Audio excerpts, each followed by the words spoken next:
comenzar con este sermón.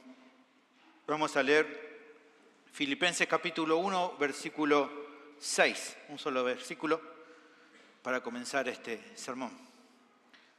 Filipenses capítulo 1, versículo 6, lea conmigo la Biblia. Dice la palabra del Señor: estando persuadido de esto, que el que comenzó en vosotros la buena obra, la perfeccionará hasta el día de Jesucristo. Oremos, hermanos. Bendito Señor, te agradecemos por esta preciosa reunión que nos estás regalando, por el gozo de poder compartir la comunión con los hermanos, tu palabra, el Evangelio, canciones con la cual podemos alabarte congregacionalmente. Gracias por toda la bendición que nos das sin merecer. Te ruego ahora por la predicación de tu palabra, que hables a nuestras vidas, que abra nuestro entendimiento, que podamos entender estos conceptos y aplicarlos en nuestra vida para nuestro aprovechamiento espiritual y también para animar a otros en la misma senda. Guíame, Señor, en este tiempo, en el nombre de Jesús. Amén. El título del sermón es Salvados por Dios para tener seguridad eterna. Hermanos, hemos llegado, como recién comentaba el pastor Isaías, al final de esta serie de sermones temáticos. Este ya es el último. Creo que ha sido una bendición poder estudiar juntos sobre este tema tan importante para la vida cristiana en cuanto a la santificación, el cual, como sabemos, muchas veces ha sido mal interpretado e incluso enseñado de una forma inadecuada. Lo que sí les animo a seguir estudiando y profundizando sobre esta doctrina fundamental, que no sea solamente esta serie de sermones. Incluso aprovechar, como ya sabemos, la conferencia que en breve vamos a tener para seguir entonces reforzando todos los conceptos adquiridos. Aprovecho de seguir estudiando este tema porque es un tema crucial para el avance en nuestra fe, en nuestra vida cristiana. Ahora bien, en este último sermón la intención es enfocarnos en un asunto muy ligado y relacionado con esta cuestión de crecer a diario en santidad.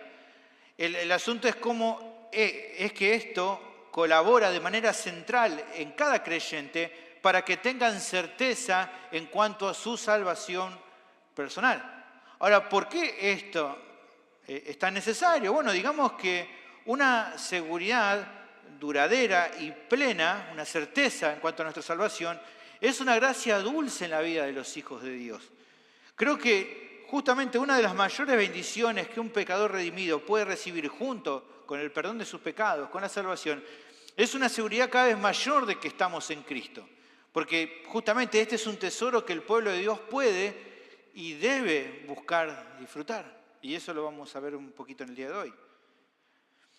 Ahora también cabe decir que por más vital y hermoso que sea esto para la vida cristiana, esta seguridad no siempre es experimentada por todos los creyentes.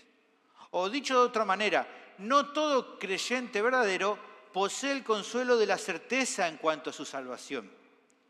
Pero incluso más, por otra parte también, creo que incluso es más triste reconocer que algunos sí creen disfrutar de esta seguridad, pero lamentablemente esas personas no son verdaderos creyentes.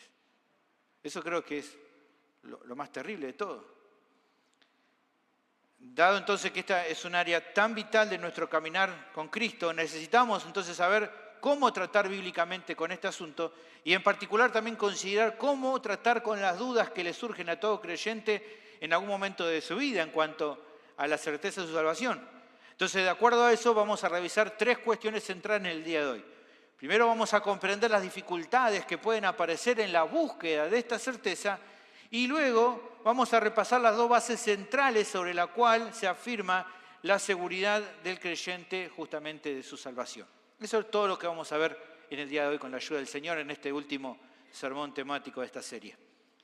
Como te había dicho entonces, primero vamos a ver esta idea de una búsqueda que a veces, como dice aquí esta parte, presenta dificultades, una búsqueda con dificultades. ¿Por qué digo esto? Bueno, pensemos en esto. Esencialmente podemos pensar, puede haber otras, pero creo yo que esencialmente podemos revisar tres tipos de seguridad que se pueden experimentar. En primer lugar, podemos tener o se puede poseer una seguridad dudosa, que no está segura sobre la realidad de la conversión.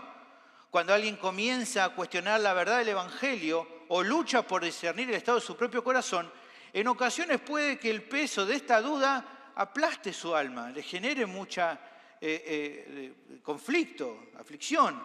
Este caso se refleja mucho en aquellos cristianos que cultivan fruto de incertidumbre a causa de no estar sometiéndose de forma plena a la verdad bíblica.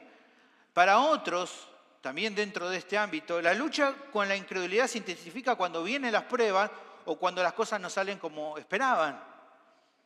De modo que entonces cuando pasa eso, cuestionan la manera de actuar de Dios en sus circunstancias, al punto de abrir incluso la puerta a dudas respecto de la bondad del Señor en cuanto a su propia salvación.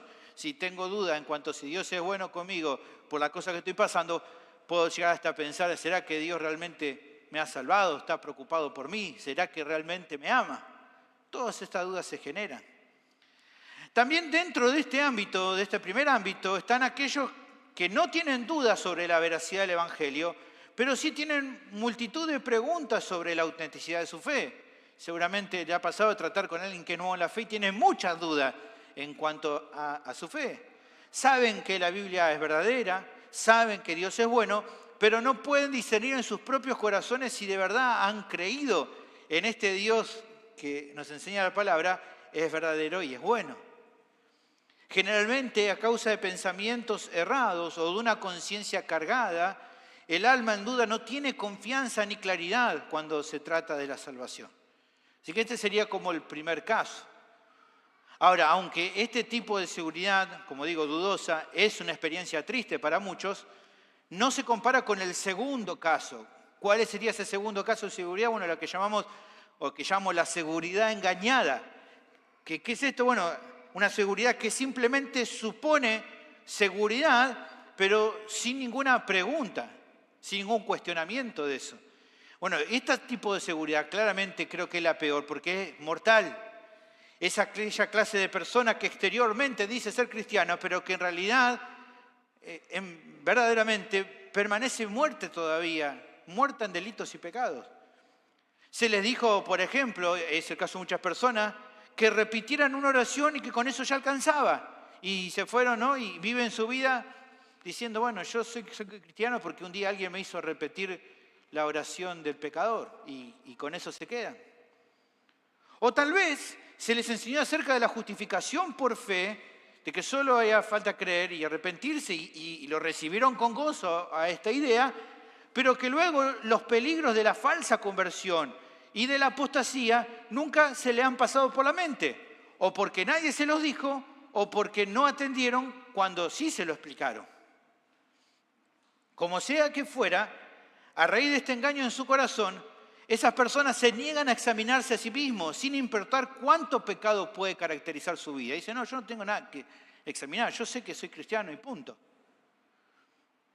Bueno, en ese tipo de personas, claramente las advertencias de la Biblia y el llamado que la Biblia hace al autoexamen personal, en un sentido le entra por un oído y le sale por otro, porque están con esa seguridad engañada, están ciegos a su ceguera, no están dispuestos a siquiera tomarse un instante para reflexionar sobre su propia vida. Y creo que es importante, hermano, no minimizar esto, no lo tomemos simplemente como casos aislados o cosas que le pueden pasar a otras personas.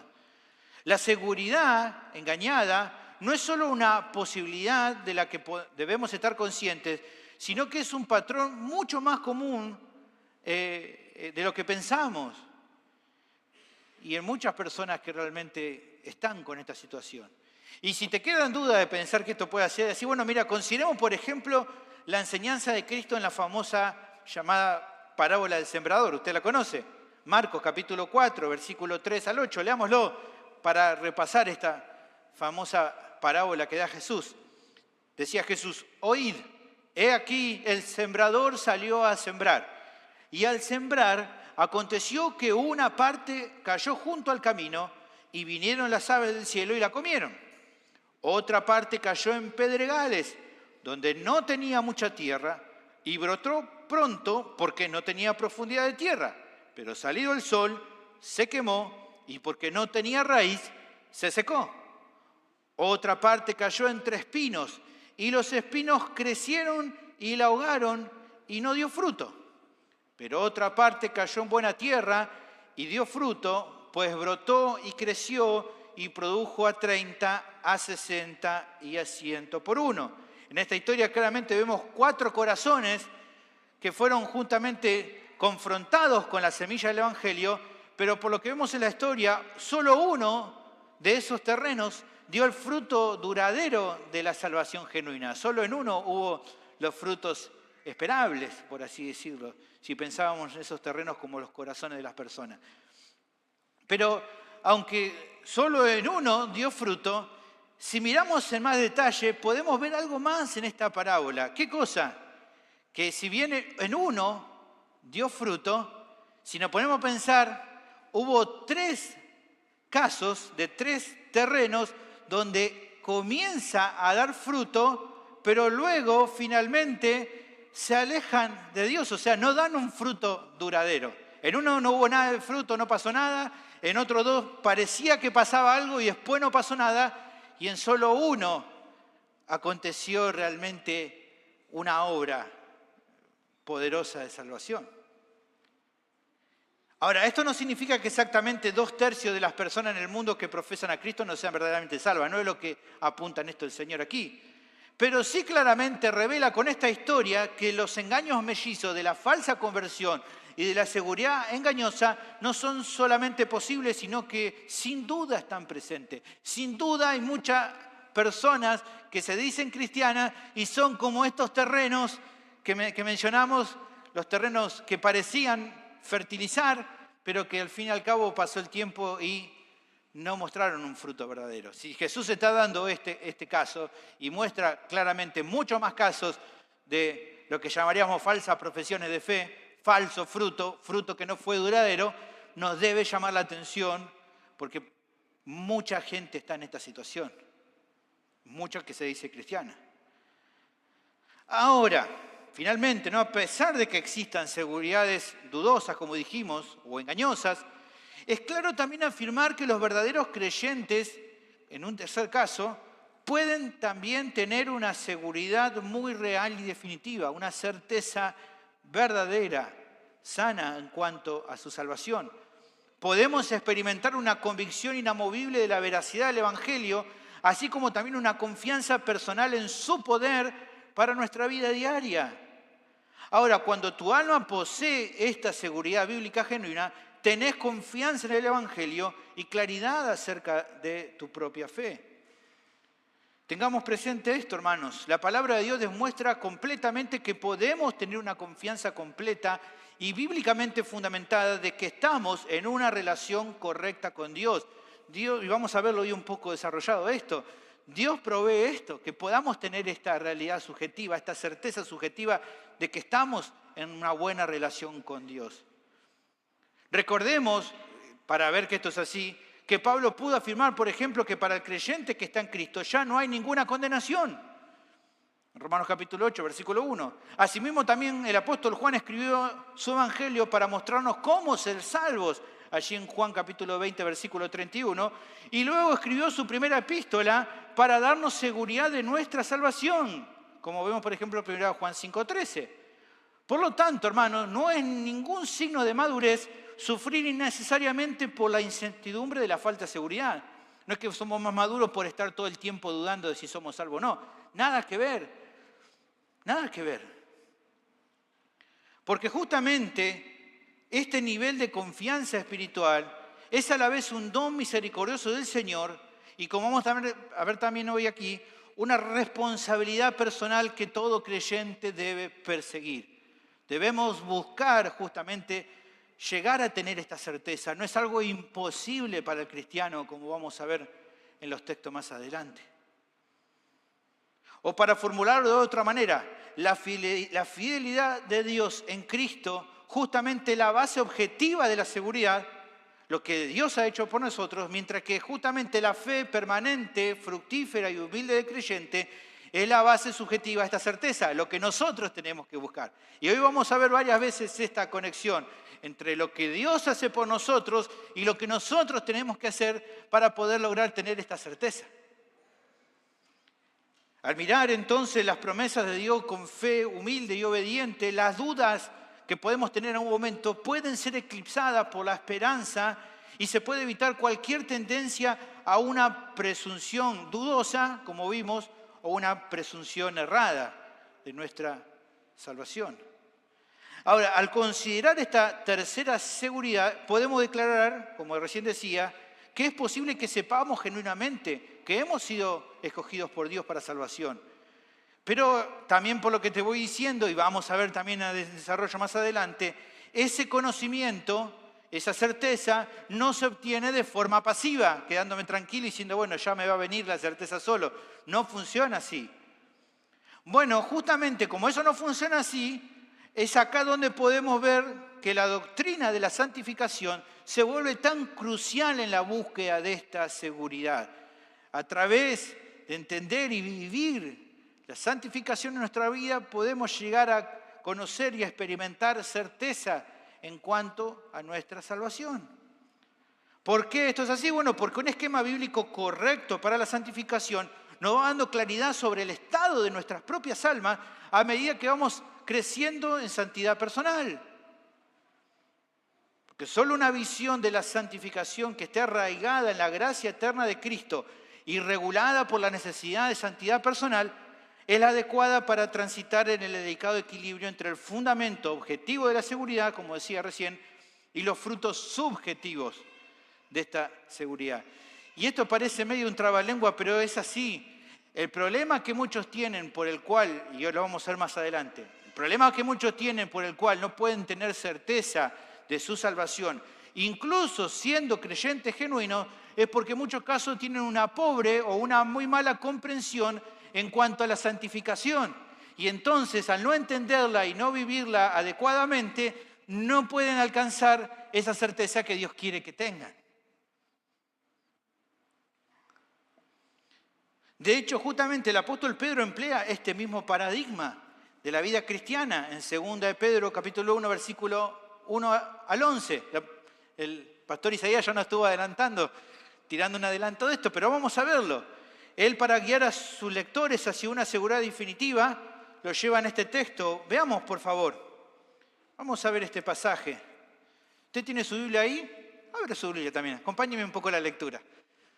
Que se escuche el ruido de la hoja. A veces algunos están ahí como que confían nomás en lo que dice. Está bien, usted lee ahí, pero también abra su Biblia, si la tiene para leer. Si la trajo, úsela. Vamos.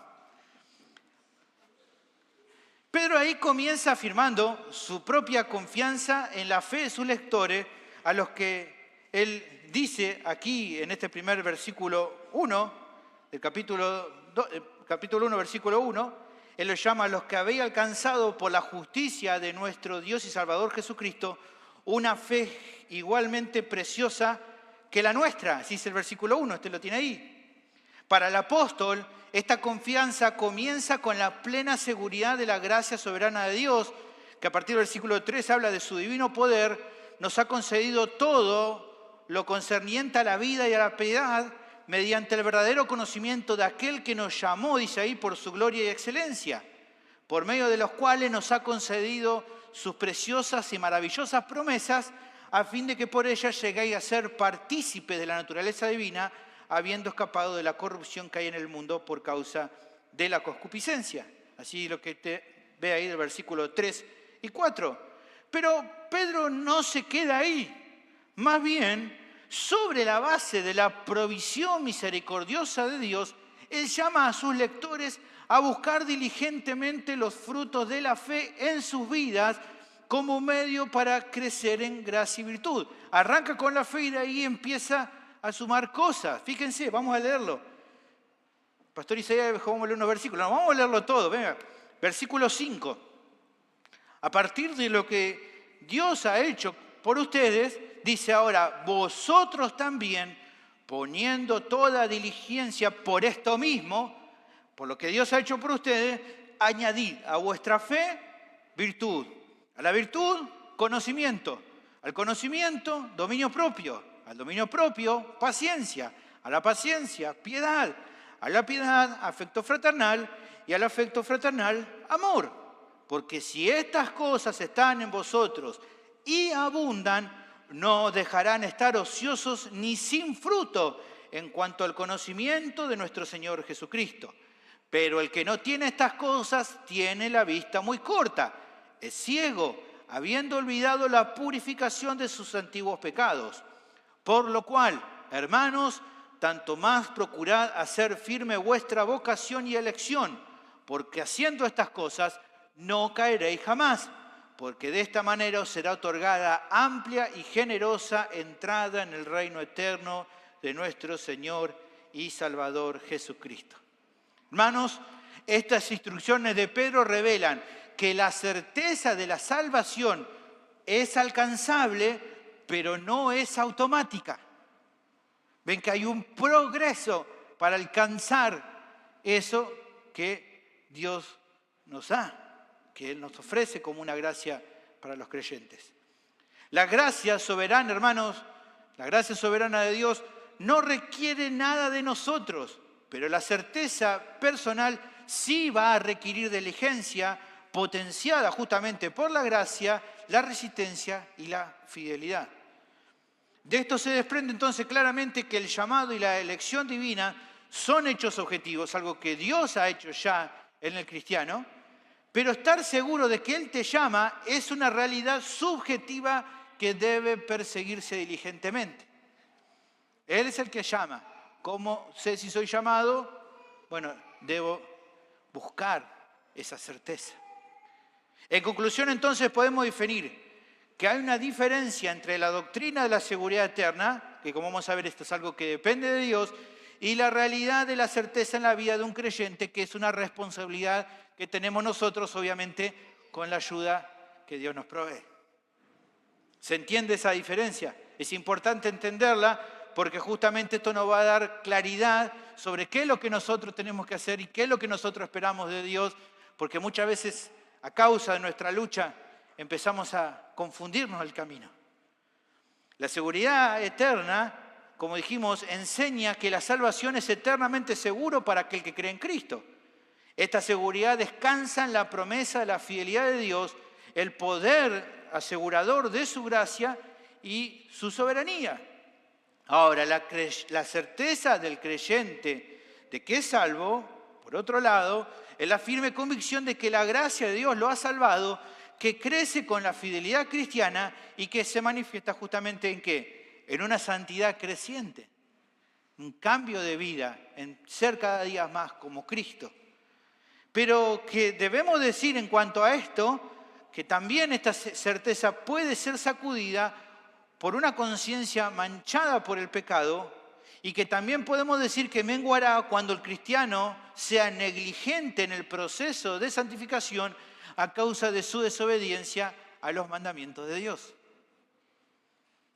Las Escrituras llaman de forma repetida y clara al creyente a una obediencia fiel y una devoción duradera a Cristo. Sin embargo, detrás de tal llamado está la promesa relacionada, pero distinta, de la preservación de los santos por parte de Dios. O sea, por un lado, a los creyentes se les ordena esforzarse en la obediencia si quieren disfrutar de las comodidades de la plena seguridad. Sin embargo, tenemos que volver a decir que la seguridad nunca se basa en última instancia en el esfuerzo personal de nosotros, sino más bien en la obra misericordiosa de Dios. Él es quien asegura nuestra salvación y por su gracia es que los santos tienen el poder de perseverar en la salvación. Por eso siempre declaramos que toda la gloria es para Él.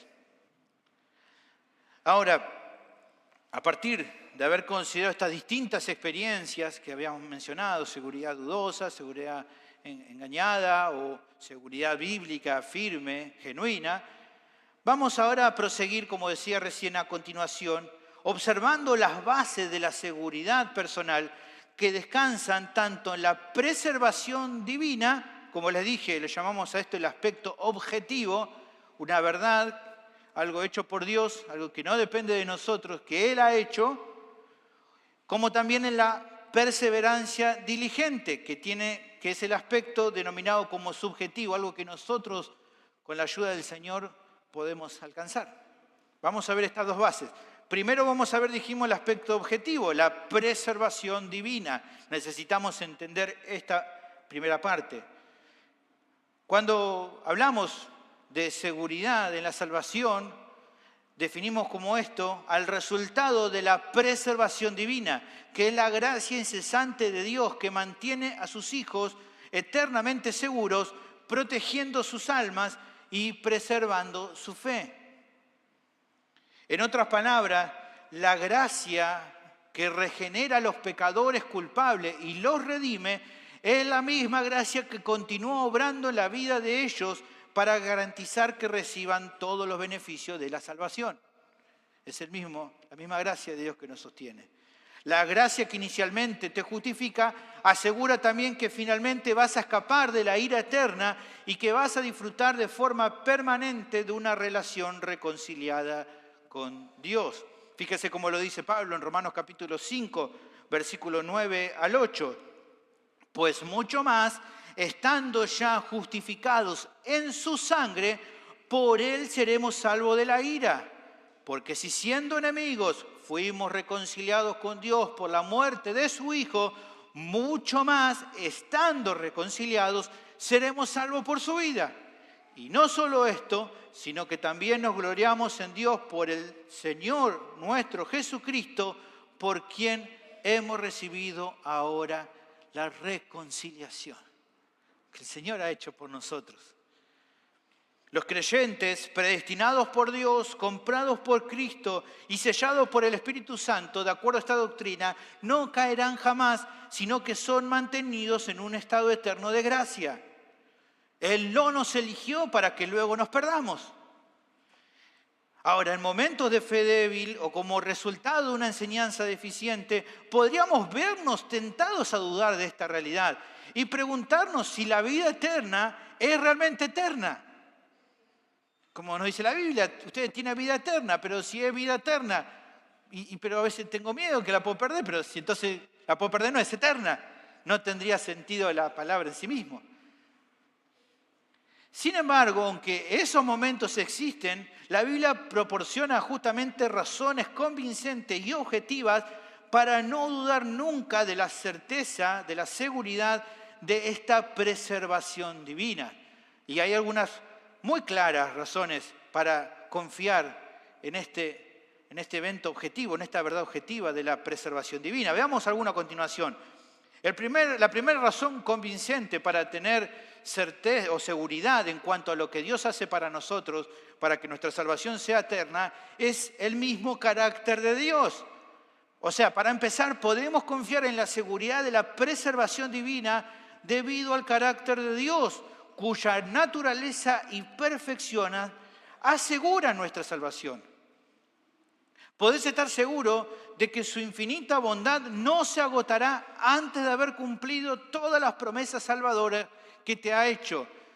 Incluso ya del Antiguo Testamento, por ejemplo en Éxodo capítulo 34, se habla acerca de este Dios que es un Dios bondadoso, misericordioso, tardo para la ira, grande en misericordia, que perdona la iniquidad. Este es un Dios bueno, lo cual nos da una buena certeza en cuanto a qué se puede esperar de Él. Pero también, como el Evangelio luego lo demuestra, la pecaminosidad del hombre incluso no puede superar la bondad de Dios. No puede ser más fuerte lo perdido que estamos que lo que Dios puede hacer por lo perdido que estamos. Si fuera así, entonces no podría nadie tener seguridad. Porque somos terribles pecadores, pero su bondad es mayor. Su gracia ha sido mayor que nuestro pecado. Además, la fidelidad inmutable de Dios garantiza que Él nunca cambiará opinión acerca de la salvación. ¿Cuál podría ser el temor que podríamos tener? Bueno, pero hoy me ama, pero qué sé yo si después me va a amar. Bueno, Él no cambia. Fíjense, se lo dijo al pueblo de Israel en el Antiguo Testamento, pero bien vale para entender el carácter de Dios. Dice Malaquías capítulo 3, versículo 6, porque yo Jehová no cambio. Por esto, hijos de Jacob, no habéis sido consumidos. Su bondad no tiene que ver con nosotros, sino con que Él es así, que Él no cambia. Él no solamente es infinitamente bueno para concederte la salvación, sino que está decidido de modo irreversible sobre este propósito de salvarte. Es lo que Él ha determinado. Yo no puedo entender. ¿Por qué? No sé, bueno, yo tampoco lo sé, no tengo respuesta, pero sé que Él lo hacía, lo ha hecho. Y no queda otra que darle la gloria a Él por habernos salvado. Hermano, el asunto es que Dios no es caprichoso, no es cambiante. Cuando promete derramar su bondad en la vida de una persona, nada lo va a hacer cambiar de opinión. Ahora, afortunadamente, el Dios inmutablemente bueno es también un Dios omnipotente capaz de cumplir cada una de sus promesas incuestionables. Porque a veces esto lo hablo con Facu, nuestro discipulado. ¿Cuál sería el problema? Probablemente usted puede ser muy bueno con sus hijos y decirle, hijo, te prometo que si hoy te portás bien, te voy a traer un regalo que vale un montón de plata. Y yo decía, bueno, pero no te miento porque yo te quiero, soy bueno y te quiero dar esto. Pero ¿cuál es el problema? Que por ahí no tenemos, no nos da la nafta para dar eso que queremos. Bueno, ese problema no está en Dios. Él no solamente es bueno en prometernos algo, sino que es poderoso para hacer todo lo que Él ha prometido hacer. Por eso podemos estar seguros. Porque no es como nosotros. Nosotros a veces somos buenos, pero no tenemos todo el poder. Nosotros a veces cambiamos de opinión, pero Él no cambia en cuanto a su propósito, en cuanto a su bondad y en cuanto a su poder. Como afirmó Judas, en Judas 24, Dios es poderoso para guardaros sin caída y presentaros sin mancha delante de su gloria con gran alegría. No hay poder creado capaz de frustrar el amor electivo, el amor de elección del Creador. Tampoco hay circunstancia temporal capaz de frustrar el plan eterno del Dios Todopoderoso. Pablo lo deja en claro allí en Romanos capítulo 8, del versículo 31 al 39. Es precioso ese pasaje, pero simplemente por razones de tiempo le vamos a partir del versículo 38. Pablo termina esa sección diciendo una conclusión a lo que ha visto de parte del plan de Dios para nosotros. Por lo cual estoy seguro de que ni la muerte, ni la vida, ni ángeles, ni principados, ni potestades, ni lo presente, ni lo porvenir, ni lo alto, ni lo profundo, ni ninguna otra cosa creada nos podrá separar del amor de Dios que es en Cristo Jesús, Señor nuestro.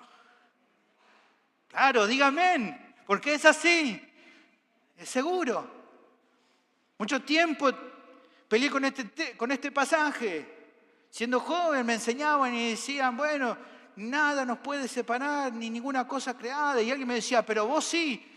Y yo me asustaba, digo, uy, pero si yo sí me puedo separar de su amor, entonces ¿qué hago? Porque soy un desastre. ¿Y cómo sé cuándo me separé y no me separé? No, gloria a Dios que cuando dice aquí ninguna cosa creada, ahí también estamos nosotros. Porque Dios me salva incluso de mí mismo. Y gloria a Dios por eso, porque si no, no tendríamos ningún tipo de seguridad. Dios me ama a pesar de mis errores. Dios me ama a pesar de mis pecados. Dios me ama a pesar de mis limitaciones. Por eso le damos la gloria a Él. Cuando Dios promete gracia a un pecador, no cambiará de opinión. Y no hay nada fuera de Él que pueda impedirle cumplir su palabra. Entonces, esto es algo, una de las razones, quizás la más importante, el carácter de Dios, que asegura esta seguridad objetiva de la preservación divina. Pero hay más, otra razón súper importante, que es la obra de Cristo. Además de estar establecido por el carácter de Dios, la preservación divina está asegurada por la obra completa de Cristo. A través de su obra sacerdotal de encarnación e intercesión, el Señor ha realizado todo lo necesario para nuestra salvación. Por eso en aquella cruz Él clamó y dijo, Tetelestai, consumado es, ya hice todo lo que tenía que hacer. Él proporciona la justicia que los pecadores necesitan para presentarte ante el Dios justo y a través de su muerte en la cruz sirvió como el máximo sacrificio expiatorio por el pecado. Ya no hace falta ninguna otra ofrenda. Él murió una sola vez y para siempre para poder recibir el perdón de nuestros pecados. Pero la obra sacerdotal de Cristo a favor de los creyentes no terminó en esa cruz, continúa hasta el día de hoy en el cielo a través de su ministerio de intercesión. Él es nuestro gran sumo sacerdote, según el orden de Melquisedec, como dice allí la epístola a los Hebreos. Él está en el trono de la gracia intercediendo a favor de su pueblo y todo lo que Jesús pida al Padre, Él lo va a recibir. Como nos dice allí el Evangelio de Juan capítulo 11.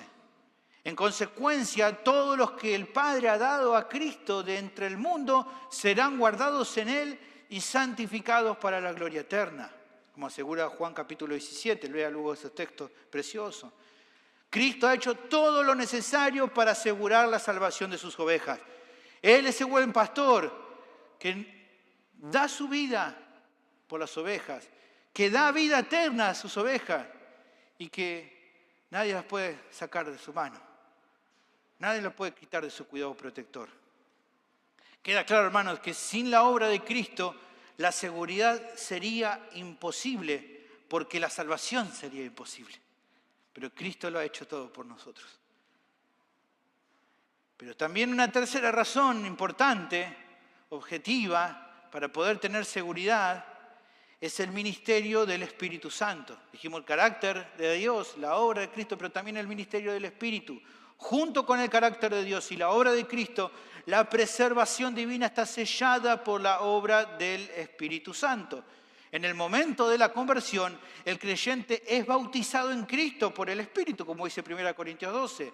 Es sellado en Cristo con el Espíritu Santo de la promesa. Efesios capítulo 1, versículo 13. El Espíritu Santo funciona como una garantía divina, asegurando al alma en unión con Cristo. Es ese anticipo glorioso de las bendiciones preciosas que vamos a recibir al fin de los tiempos. Su obra de regeneración y su presencia interior dentro de nosotros garantiza que Dios morará con nosotros eternamente, porque el mismo Espíritu que nos lleva a Cristo nos asegura también que seremos guardados en Cristo. Hermanos, no hay duda en esto. El Padre guarda celosamente sus bienes sellados por el Espíritu y no los dejará entonces de esta manera caer en manos de nosotros. El Espíritu es como ese sello de garantía que dice, este pertenece a Cristo, este es heredero, este le espera la gloria eterna. Mandó su Espíritu Santo para asegurar eso en la vida de cada uno de los hijos de Dios. Otro aspecto importante que nos da una razón clara sobre la seguridad es la naturaleza de la salvación. Así como hablábamos del carácter de Dios, de la obra de Cristo, del ministerio del Espíritu Santo, además de las perfecciones del Dios Trino, la preservación divina está establecida por la naturaleza misma de la salvación, de cómo es esta salvación, de acuerdo a cómo la Biblia la presenta. La redención toma su forma de la huella de la naturaleza de Dios. ¿Quién fue el que diseñó que esta salvación fuera segura? A ver, si decimos que la salvación es segura, es porque Dios la diseñó así. Tomemos como ejemplo la elección, que garantiza todos los demás aspectos de la salvación, incluida la preservación. Si usted lee ahí en Romanos capítulo 8, versículos 29 y 30, empieza a ver que empieza a hablar sobre la elección y diversos aspectos, como una cadena inquebrantable de efectos, cosas que van pasando con aquellos que son elegidos, son predestinados, son llamados, justificados, glorificados, toda una cadena que no se rompe. Toda una cadena de efectos inquebrantables que tienen su causa central en el amor de Dios electivo. El creyente ha sido apartado para siempre y elegido con el propósito de alcanzar la santidad perfecta. Estas son las bendiciones cuando hablamos en el Nuevo Pacto. En Hebreos capítulo 10, versículo 16 dice, este es el pacto que haré con ellos. Después de aquellos días, dice el Señor, pondré mis leyes en sus corazones y en sus mentes las escribiré. Y añade, y nunca más me acordaré de sus pecados y transgresiones, pues donde hay remisión de esto, no hay más ofrenda por el pecado. Ya no hay más nada que pagar, porque ya pagó por toda nuestra deuda, por todo nuestro pecado, completamente sin condenación. Y evidentemente, si la elección depende de Dios y no de nosotros, Dios no va a fallar en el objetivo de la elección. Ninguno de los elegidos será rechazado. Esta es la realidad. Pero miremos otro caso. No nos detengamos simplemente en la elección. También podemos ver que aquellos a quienes Dios ha justificado no pueden caer luego o no pueden quedar luego como injustificados. No puede ser así. El acto divino de la justificación por el cual Él declara al pecador justo y aceptable ante Él sobre la base de la ofrenda propiciatoria de Cristo es una declaración integral y no puede revertirse. Una vez que el pecador es declarado no culpable mediante el arrepentimiento y la fe por la justicia imputada de Cristo, la condenación de la ley es eliminada por la obra consumada de la cruz. Ya está, soy inocente, porque ya Cristo pagó por mí, he muerto junto con Él, ya no hay más condenación. Fíjense, Colosenses capítulo 2, versículos 13 y 14. Y a vosotros, estando muertos en pecados y en la incircuncisión de vuestra carne, os dio vida juntamente con Él. ¿Qué dice ahí? Perdonándoos, ¿qué dice? Todos los pecados, todos. No solamente los pasados, los de hoy, los de hasta el último día de tu vida en la tierra, todos los pecados han sido perdonados, anulando el acto de los decretos que había contra nosotros, que nos era contraria, quitándola de en medio y clavándola en la cruz. La justificación refleja el acto de la preservación divina. Ahora sí, también, como con la elección y la justificación, pasa con la adopción del creyente. Requiere la doctrina de la preservación. El creyente ha sido declarado hijo de Dios, heredero según la promesa y parte permanente de la familia de Dios. Al ser miembro de la familia de Dios, como dice Efesios 2:19, los creyentes son preservados y sostenidos por Dios, hechos parte del cuerpo de Cristo y destinados a la herencia gloriosa reservada en el cielo, como dice 1 Pedro 1:4. Hermanos, la adopción en la familia de Dios no puede revocarse ni va a ser rescindida. Si Él ya te adoptó como hijo, sos hijo. Ya está.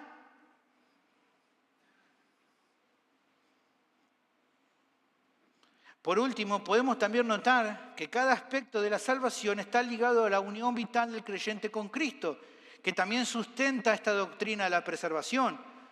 Escuche, en el momento de la conversión, como dice Gálatas 2:20, el creyente ha sido crucificado con Cristo y como dice Romanos capítulo 6, versículo 5, se une a Cristo en la semejanza de su muerte.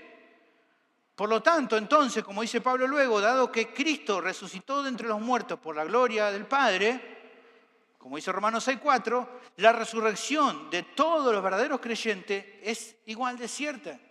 Si estamos unidos a Él, morimos con Él, y como estamos con Él, como Él resucitó, nosotros también resucitamos.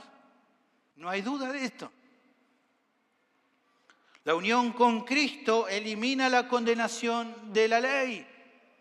Ninguna condenación hay para los que están en Cristo, liberando al creyente incluso de la esclavitud del pecado, porque estamos en Cristo, es que entonces ya no somos más esclavos del pecado. Pablo describe toda bendición espiritual en los lugares celestiales como dones de gracia que se encuentran solamente ¿dónde? En Cristo.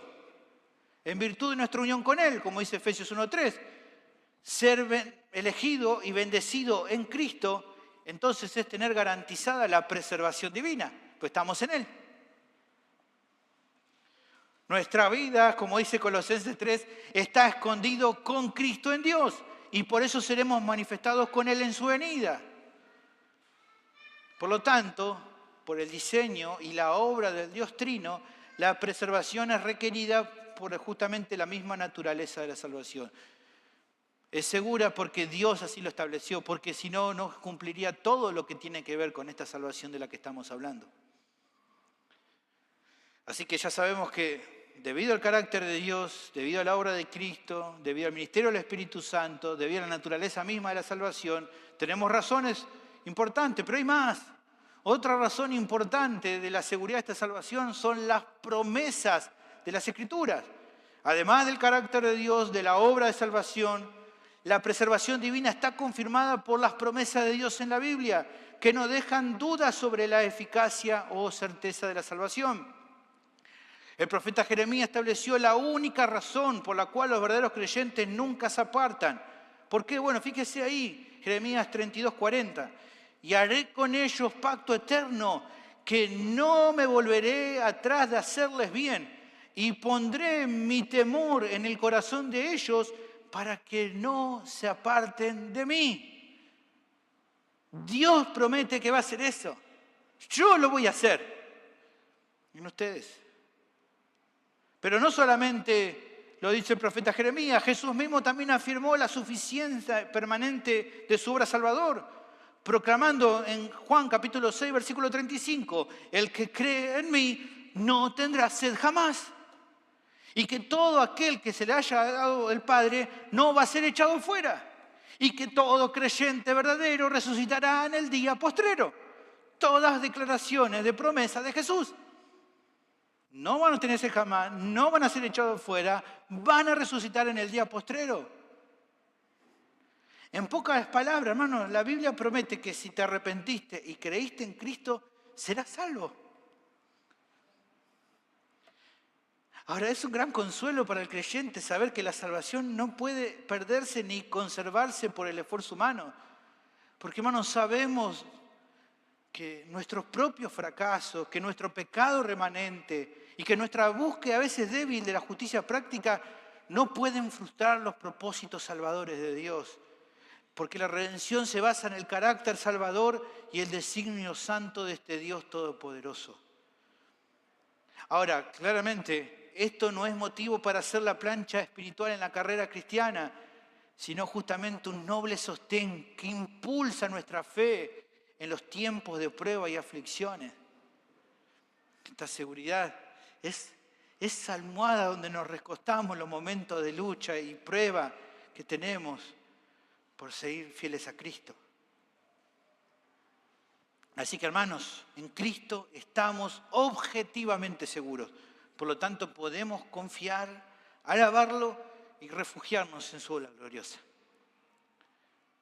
Pero sí, como hablaba de la preservación divina como la base objetiva, dije también que hay una base subjetiva, que es la perseverancia diligente.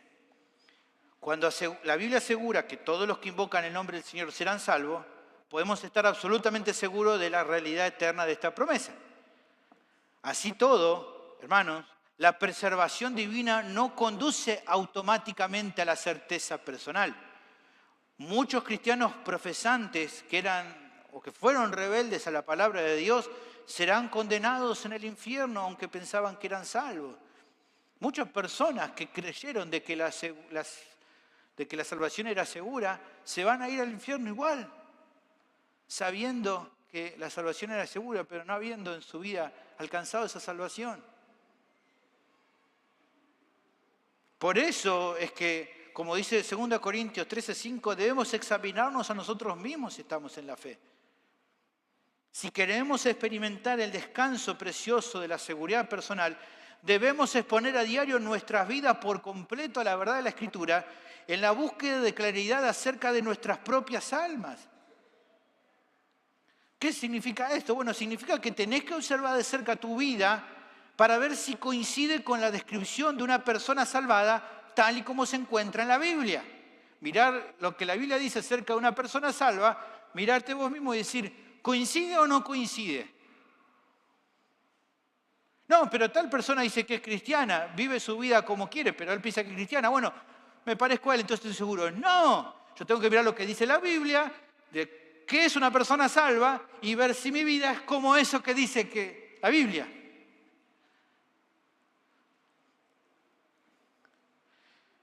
En otras palabras, tenés que probar tu corazón para ver si posees una fe genuina y salvadora. Solo se requiere fe para la justificación. Claro que sí, pero debemos evaluar las evidencias de fe en nuestras vidas para tener seguridad de que fuimos justificados. Bueno, veamos ahora a continuación cuáles son los medios a través de los cuales podemos recibir esta certeza de la cual estamos hablando. Primeramente, a través del examen personal. Mientras buscas en tu interior, en tu hombre interior, la seguridad de la fe, siempre tengamos presente que la fe salvadora es un don de Dios, como dice Efesios 2, 8 y 9.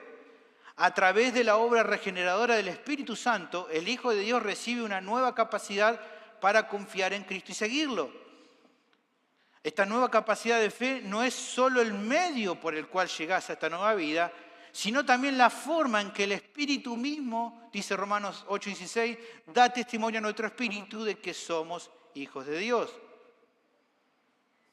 O sea, si estás convencido de la verdad de Cristo, es por el ministerio del Espíritu Santo en tu hombre interior. Y presta atención a esto. Este testimonio del Espíritu no es un sentimiento místico, no es una vocecita que te dice, sos cristiano, no es una nueva revelación que llega en algún momento después de tu conversión para entonces confirmarte de que sos hijo de Dios. El Espíritu Santo, cuando hablamos de testimonio, lo que hace es testificar a nuestro hombre interior que somos hijos de Dios al convencernos de la verdad de la Escritura y así capacitarnos. ¿Para qué? Para reconocer el señorío de Cristo, para confiar en la gracia del Padre y para alejarnos de nuestra esclavitud previa del pecado. Eso es el testimonio que nos da. No es una vocecita. Si te habla una vocecita adentro, quizás estás medio loco, pero no es eso el Espíritu Santo. Por lo tanto, cuando buscas fe verdadera en tu alma, estás buscando evidencias que confirmen la gracia salvadora del Espíritu en tu vida. La presencia de esta clase de fe es una base necesaria para la seguridad personal, porque es lo que Dios requiere para la salvación y es lo que Él produce en una vida que salva. Pero esto plantea otra pregunta. ¿Cómo puedo saber que mi fe es genuina? Bueno, la prueba de fuego definitiva de la fe genuina es que persevera hasta el final, mientras que la fe impostora inevitablemente desaparece. Esa es la clave. Eso es la clave esencial. Y es importante que pensemos en esto con mucha claridad. Hace un tiempo atrás, una charla muy triste con una persona que me hablaba acerca de otra vida que había visto caminar en la fe y que me decía, no puede no ser un cristiano ahora que se fue, porque hizo esto otro, hizo acá, hizo allá. Y entonces, con amor, pero con sinceridad decía, ¿y ahora cómo está? ¿Persevera? No persevera. Y entonces, ¿qué confianza puede tener?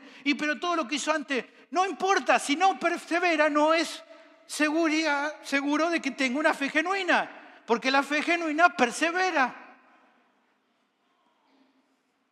Pero yo me acuerdo de todo lo que... Pero no importa, aquí los patrones no los ponemos nosotros, los pone Dios en su palabra.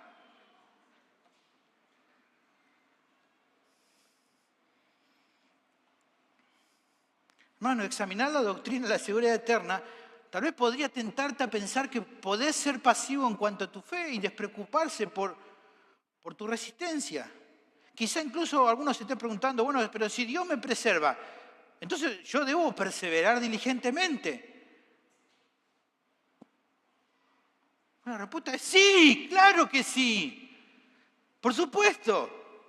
Especialmente si querés experimentar el gozo de la certeza de la salvación en tu vida. Porque la Biblia exige constantemente que perseveres en tu fe hasta el fin para poder entrar en el reino de Dios. ¿Quién dice eso? Bueno, Jesús lo dijo. ¿Qué dijo? El que persevera hasta el fin, ese será salvo.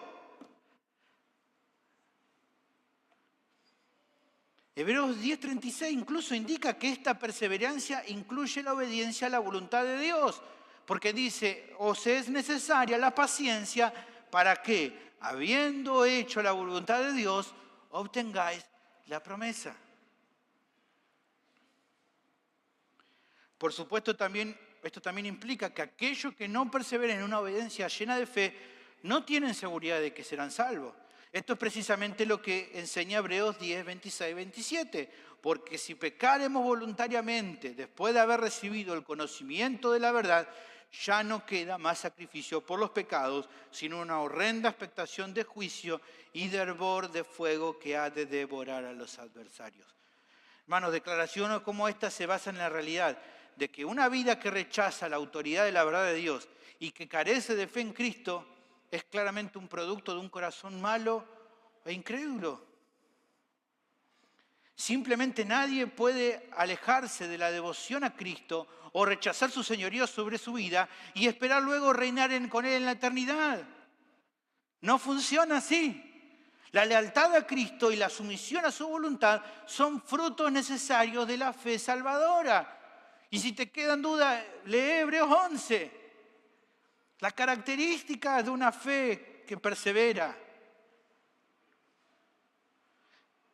Sin perseverancia diligente no hay seguridad de preservación divina porque una no existe sin la otra. ¿Qué más?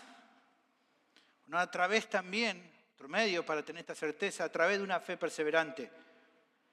Nunca debemos olvidar que la gracia preservadora de Dios está dirigida a una fe duradera. En otras palabras, la perseverancia diligente no es un intento de trabajar por la salvación sin la gracia, sino que es el propósito y el producto justamente de la preservación divina. O sea, de la misma manera que Dios te regaló la fe inicial, continúa derramando su gracia preservadora en tu vida para fortalecer tu fe perseverante. Por eso, como vemos allí en Filipenses capítulo 2, desde una perspectiva humana debemos ocuparnos en nuestra salvación con temor y temblor, versículo 12. ¿Por qué? Porque Dios es el que produce en nosotros, así el querer como el hacer, por su buena voluntad, versículo 13.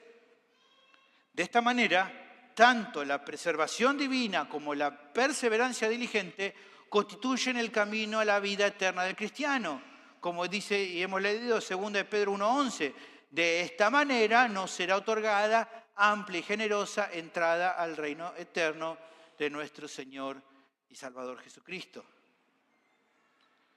En definitiva, debes hacer todo lo posible sabiendo que todo tu esfuerzo impulsado por la fe es producto de la gracia de Dios en tu vida.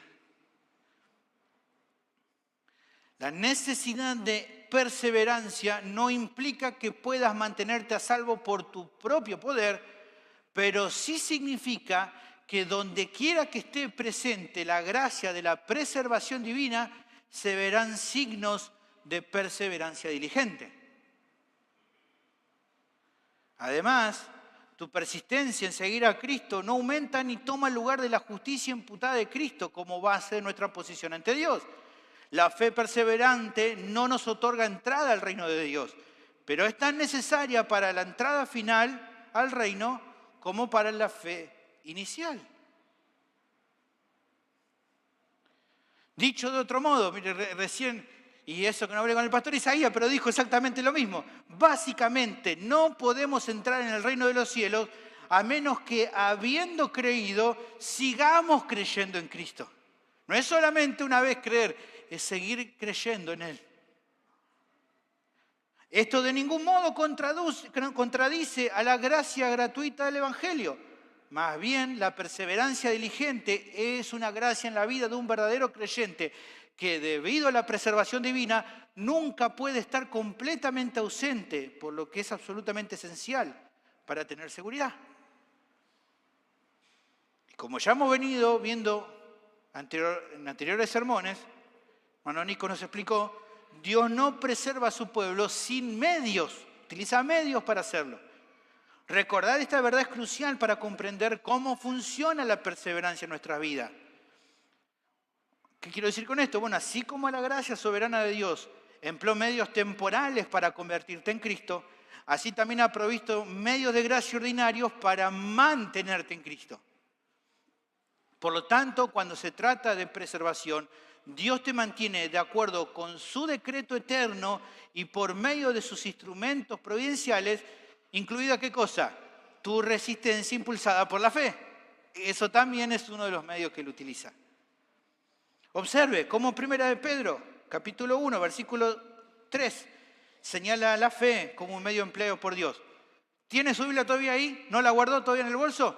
Busque por favor conmigo. 1 de Pedro, capítulo 1, versículo 3. Mueva ahí su Biblia. Y si no la trajo, tráigala el domingo que viene. Traiga su Biblia. No la deje en su casa. Lea conmigo ahí. 1 de Pedro 1, 3 y 5. Así ejercitamos y ninguno se me duerme. Escuche y lea conmigo. Bendito el Dios y Padre de nuestro Señor Jesucristo, que según su grande misericordia nos hizo renacer para una esperanza viva, por la resurrección de Jesucristo de los muertos, para una herencia incorruptible, incontaminada e inmarcesible, reservada en los cielos para vosotros, que sois guardados por el poder de Dios, que dice, mediante la fe, para alcanzar la salvación que está preparada para ser manifestada en el tiempo postrero. El poder omnipotente de Dios emplea nuestra fe como un medio para salvaguardar nuestra salvación, que será revelada, según este texto, en el último tiempo. Esto, por supuesto, hermano, no es una necesidad por parte de Dios. Él no necesita nuestra contribución para lograr nada. Sin embargo, Pedro no podría ser más claro. Él preserva a los santos, que dice, ¿por medio de qué? Por la fe. ¿Por qué? Porque ese es su plan, básicamente. Comprender entonces el hecho de que Dios usa nuestra fe humilde como un medio para preservarnos hasta el fin, nos ayuda a atender de una forma más seria las diversas advertencias sobre la apostasía en las Escrituras. Dios hará lo que promete en la salvación, pero Él nos advierte que practiquemos lo que manda, especialmente si queremos seguridad. Todos estos pasajes ahí que usted tiene, después puede leer, 2 Corintios 13, Colosenses 1, Hebreos 10, todos esos pasajes nos alertan, hermanos, sobre la posibilidad de ser autoengañados por una seguridad falsa. Pero no solo funcionan para eso, también tienen el objetivo de forjar un crecimiento activo y apasionado en su gracia, llevarnos a una mayor fidelidad y provocar una reflexión consciente sobre la autenticidad de nuestra fe. Nos hace pensar sobre qué tan genuino es, pero nos animan a decir, si obedezco en fe, si busco obedecer en fe, si voy creciendo en santidad, puedo obtener esta certeza de mi salvación. Pero también me va a guardar de quedarme en pasividad. Estos llamados de atención son como yo la llamo misericordiosas alarmas de despertador que nos sacuden de la modorra y nos movilizan a una mayor diligencia y fe duradera. Usted sabe, tiene que poner un buen despertador, ese que te moleste un montón, porque es el que te sacude y te hace levantar. Así es la palabra. Descuidar estas advertencias bíblicas claras nos deja vulnerable al engaño y a la falsa seguridad, porque Dios usa nuestra perseverancia como un medio para preservarnos. Por lo que entonces, si esa perseverancia se debilita, no vamos a poder disfrutar una certeza de nuestra salvación como la Biblia está prometiendo. La gracia de Dios emplea la perseverancia diligente de cada creyente, razón por la cual la fe duradera siempre conduce a una seguridad creciente. En definitiva, hermano, la fe que Dios proporciona para la conversión y requiere para la salvación siempre perdura hasta el fin. Así es como sabemos que es genuina. Realmente la pregunta que debemos hacernos para buscar certeza es si la salvación, o dado que la fe genuina persevera hasta el fin, ¿cómo puedo saber si mi fe es de esa clase? O para tomar el lenguaje prestado de los puritanos, ¿cómo puedo saber que voy a morir bien? Bueno, hermanos, la fe con la que morimos es con la misma fe con la que estarás ante Dios. Porque es la misma fe que tuviste durante todo este tiempo en el mundo, desde el día que Él te salvó. Es esa fe la que te va a llevar ante la presencia de Dios. La fe que te ha acompañado toda tu vida. Hasta que tus ojos vean lo que tanto esperabas. ¿Qué más? Bueno, a través del fruto.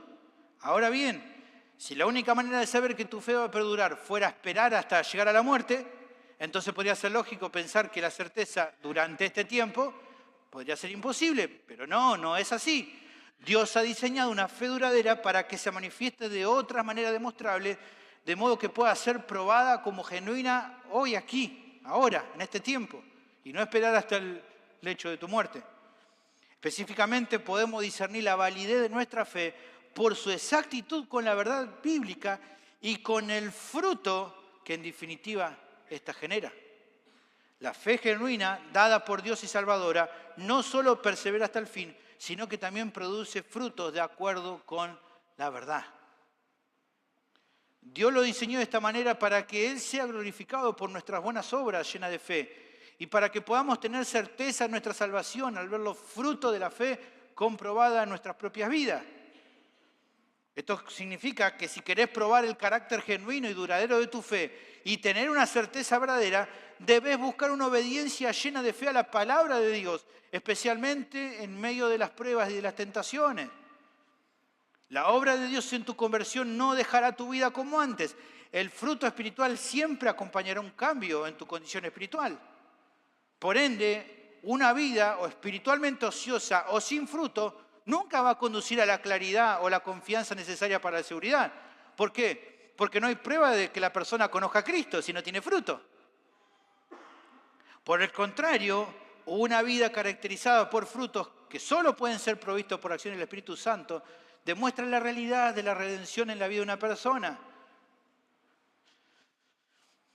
Conozco, hermano, muchas personas que se preocupan, creo yo, innecesariamente por saber si están o no están entre los elegidos de Dios.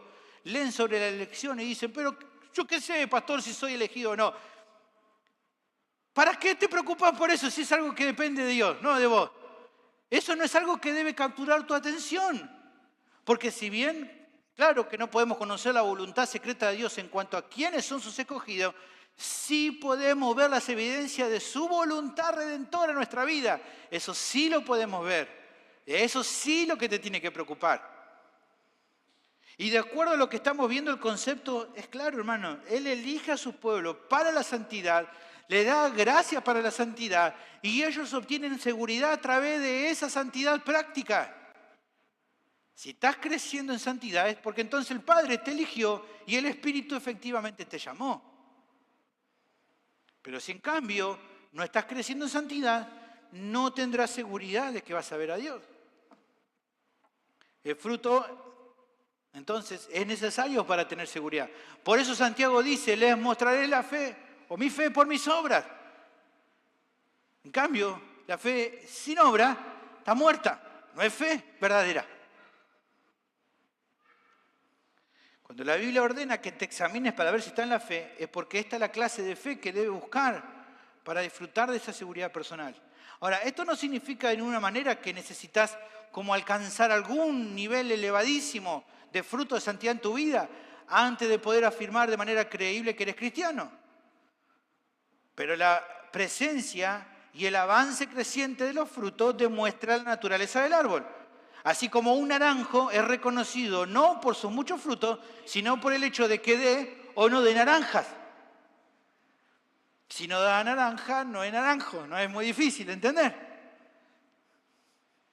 En conclusión, el autoexamen que no está arraigado en la verdad bíblica va a desembocar entonces en una introspección errada, en buscar otro tipo de evaluaciones. Sin embargo, cuando a diario te vayas examinando a la luz de la Escritura y vayas poniendo en práctica en tu vida lo que vas aprendiendo, vas a obtener claridad sobre la condición de tu alma. Hermanos, la fe salvadora es un don misericordioso de Dios que siempre es preciso, productivo y duradero. Por otro lado, la fe que en última instancia cree en algo más que la verdad divina, no produce ningún fruto espiritual o deja de poner a Cristo como la única fuente de confianza, lo que pasa con esa fe es que nunca fue una fe genuina en primer lugar. Era otra cosa, pero no la fe verdadera. ¿Por qué? Porque la base subjetiva de la seguridad se basa en una fe probada que ha demostrado ser consistente con el Evangelio, productiva en la iglesia e inquebrantable hacia Cristo. Dios ha ordenado nuestra obediencia como una fuente confiable de seguridad. Si permanecen en mi palabra, dice Jesús, serán verdaderamente mis discípulos, que es lo que hace posible la seguridad con discernimiento. En definitiva, si lo que buscamos es tener certeza en cuanto a la salvación, como hoy vimos con claridad, podemos obtenerla, pero de ninguna manera despegada de nuestro progreso en la santificación diaria. Pero el dulce consuelo también, hermanos, que tenemos es que en los momentos de pruebas o de tropiezo no debemos bajar los brazos. En última instancia, nuestra seguridad no se centra en nosotros, sino en la obra que Dios ha hecho por nosotros, por medio de Cristo. En sus manos, hermanos, estamos seguros. Por eso sigamos creciendo en la gracia. Como a Pablo, como él decía en 2 Timoteo 4:8, nos espera, hermano, la corona de justicia, que no solo será para él, sino para todos aquellos que, al igual que él, aman su venida. Por otra parte, antes de terminar, quiero hablarles a aquellos que no ven en su vida los frutos esperables de un creyente. Déjame decirte que no sirve de nada que sigas confiando en que sos salvo por asistir cada tanto a una reunión, un culto, por de vez en cuando hacer algo bueno o por identificarte como cristiano. Si no ves un cambio de vida, de mente, de corazón, no hay razón para que te sigas autoengañando. Con todo el amor de Cristo te digo, todavía estás en condenación. Pero eso hoy mismo también puede cambiar. Cristo te llama. Hoy escuchaste por medio del Evangelio lo que Él ha hecho para salvarnos. Y esa salvación puede llegar a tu vida si reconoces tu bancarrota espiritual, si te arrepentís de tus pecados y con fe humilde y sincera venís en esta misma tarde a Jesús. Él puede otorgarte el perdón de todos tus pecados y la vida eterna. Mi pregunta, querido oyente, es ¿qué vas a hacer? Vení hoy a Cristo, por favor. No lo pospongas más. Oremos.